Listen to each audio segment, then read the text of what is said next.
Well, they can't seem to say the word riot. The major networks and some cable outlets being called out for refusing to use the term riots to describe the violence and looting that is rocking a Minneapolis suburb for nights now following the police shooting and death of a black man there. At best, using terms like violent protests or protests turned violent to describe the chaos. Republican Congressman Lance Gooden tweets, "Dear CNN, what happened last night in Minneapolis was not a protest, it was a riot. Get the story right or get out of the news business." Joe Concha, media and politics columnist for The Hill and Fox News contributor. Joe, why is this happening?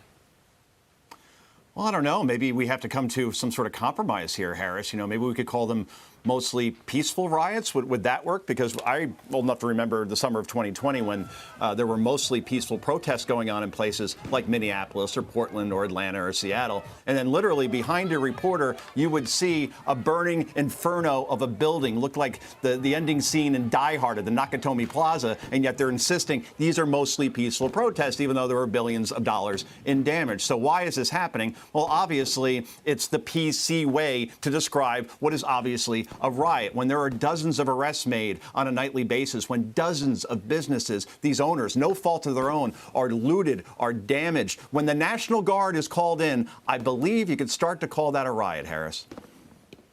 Well, but police have a reason for declaring that as a riot because it allows them to use other assets and mobilization techniques against that crowd that is looming out of control. I mean, it's not an adjective out of feeling.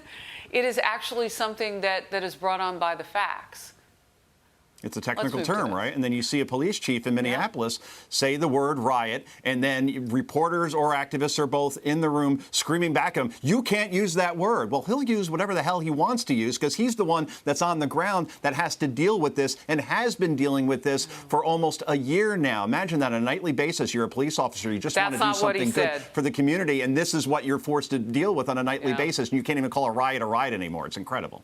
That's not what he said, and now you have people resigning their jobs, so on and so forth. All right, we'll get to this. Critics going after the Associated Press for telling its journalists to use a more politically correct term when it comes to the word mistress. The outlet tweeted, "Don't use the term mistress for a woman who is in a long-term sexual relationship with and is financially supported by a man who is married to someone else. Instead, use an alternative like companion, friend, or lover on first reference and provide additional details later." Some responses, if you want a gender-neutral term for this relationship, you should just bite the bullet and embrace side piece. Another says, always opt for the traditional home wrecker. Oh my goodness. Joe Concha. A little disclaimer. My mother-in-law is a big fan of your show, watching over in Lyndhurst, New Jersey. Harris, I want to make clear that I am only talking about the term mistress. None of that going on here. Very much happy with your daughter, ma'am. So just want to make that very clear to Mom, too. Big fan, I'm telling you. But also, maybe we have to compromise here again, too. Maybe we call, in this case, a mistress a married man's co-conspirator is one way to go. I may have an Italian friend or two. I don't agree with this at all. They go with guma here in New Jersey. Not quite sure what that means, but I assume that it's a synonym in this case. But overall, look, you got to wonder if, like, the AP style books mistress may have wrote that just to kind of cover up here, because again, who uses lover anymore? Like, oh, my lover and I, we got off to Vegas for a weekend. That's like what an about 80s paramour? term, so I don't see that happening. I think that's what we used during the whole FBI agent scandal between the two agents, and didn't we use the word paramour? That was another one. Trey Gowdy uses that word, that's right. too.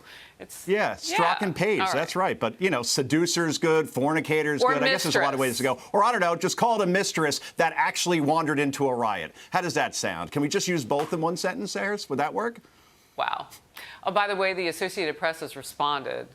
And here's the quote from the AP. "We understand it's problematic that the alternative terms fall short, but we felt that was better than having one word for a woman and none for the man." Oh, we have words for the man. We do. We do, I mean, he's a cheater. There are words. I don't get Himbo, that. right? You ever hear himbo, Harris? That's a big one also. No, I haven't heard of that, but Yeah. Mistress has been canceled. Go figure. Who thought mistresses would be canceled? But even that now has fallen under cancel Or they culture. could Go not figure. break one of the 10 Commandments and just be faithful to their marrieds. We're going to move on. Exactly. This just became a different like you show. and I are, Harris. Joe Concha. That's right. Right. Good to see you. Thank you.